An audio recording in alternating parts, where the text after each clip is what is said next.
screw it up and you're like, I'll just start over. And then you have another kid, right?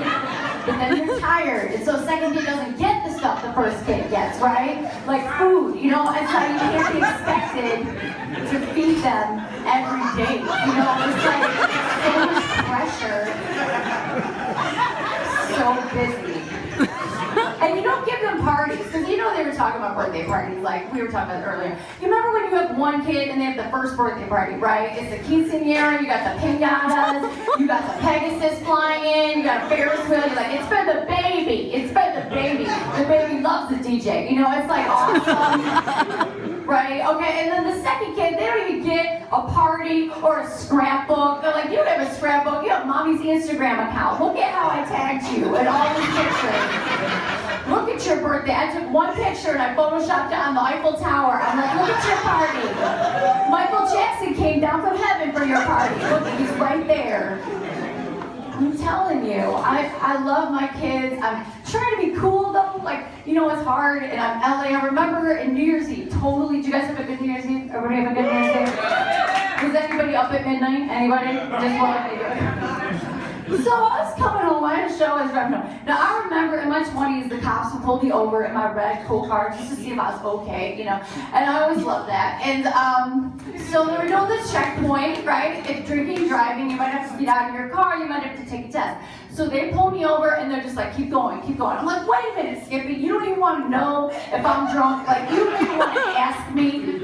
And he's like, ma'am, we know you weren't at a party. There's no way you were at a party. You have animal crackers on your mouth. You got Barney jamming in the background. I love you. I'm like, let's go jam, all right? I'm like, you look hungry. Do you want some juice? You know, just ask me. It was just, I'm not going to do it because I'm Christian. You know, I'm just going to judge you later. But I want to be tempted. You know, I'm so old that it's not even an issue anymore. That's bad.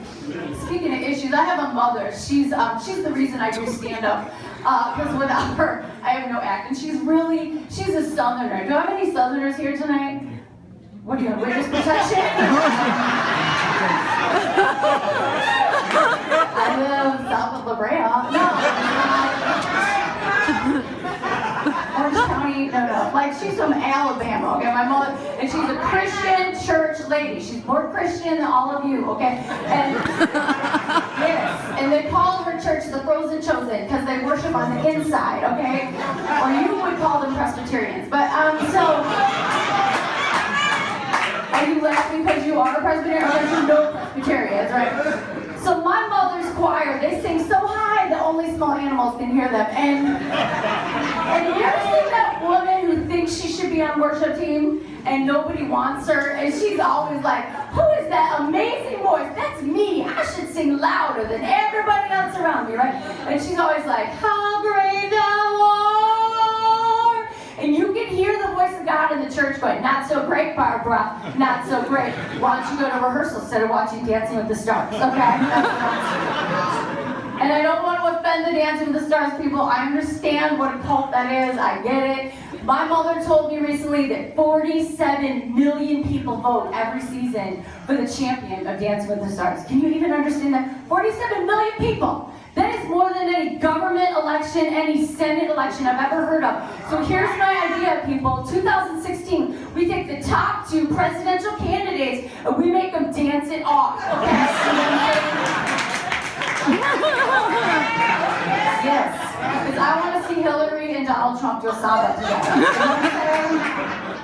I don't do political humor. I wish I'm a Christian, but Donald Trump, he makes me want to do political humor so bad, you know, and I don't want to be offensive. And it's like, it's hard to be a Christian comic, because there's a lot of things I would like to say about Donald Trump, but I am saved by grace, so let me just say this one thing.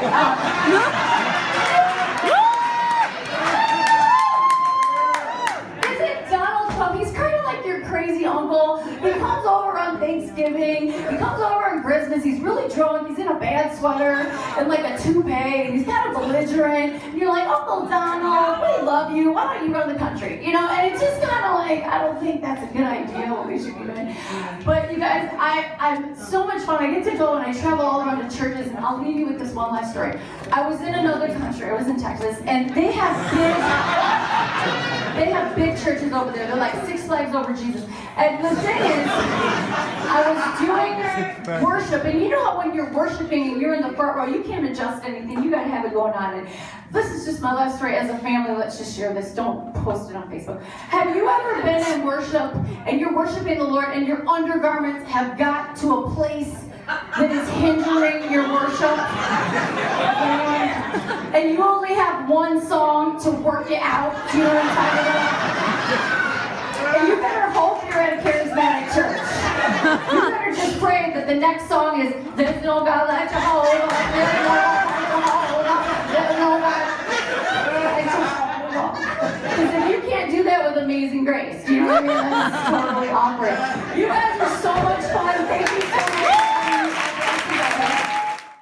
I didn't think that belonged on a cake, you know, and they're like, what do you want to do on the first date? I'm like, if I met him on the internet, I want to go to the police station and get fingerprinted.